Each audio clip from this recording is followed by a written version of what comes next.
नमस्कार मंडळी. आज आपण कलर सिमला सॉस मधला पास्ता बनवूया.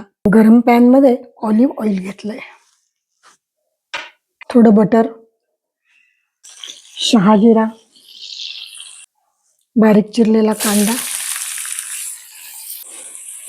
लसूण पेस्ट, तेजपान, टोमॅटो घालूया, टाकून ठेवूया, खाऊन घालूया. ग्रीन कलरच्या शिमला मिरची आहेत. ह्या शिमला मिरच्या भाजून त्याची साल काढून तुकडे केलेले आहेत. 1 कप उकळत्या पाण्यामध्ये व्हेजिटेबल स्टॉक क्यूब घालूया, मिक्स करून घेऊया. पावडर घालूया, स्टॉक क्यूब विरघळलेलं पाणी घालूया. आता हा सॉस छान शिजलेला आहे. चवीनुसार मीठ घालूया.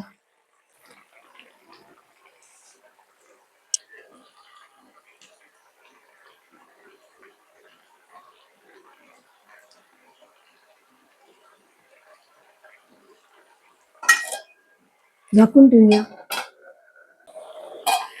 सॉस छान शिजलेला आहे. आता मी एक कढई बाजूला ठेवणार आहे. दुसऱ्या कढईत बटर घालूया. हा उकडलेला स्पायरल पास्ता घालूया, परतून घेऊया.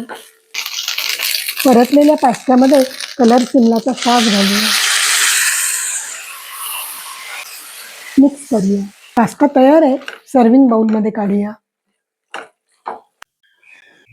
तर मंडळी, कलर सिमला सॉस मधला हा पास्ता एकदम पोटभरीचा आहे बरं का. तुम्ही नक्की करून बघा, कॉमेंट करून सांगा. सबस्क्राईब फॉलो करायला मात्र विसरू नका. शेअर करा, लाईक करा. घरचं खाणं ह्याची आरोग्याचं लेणं.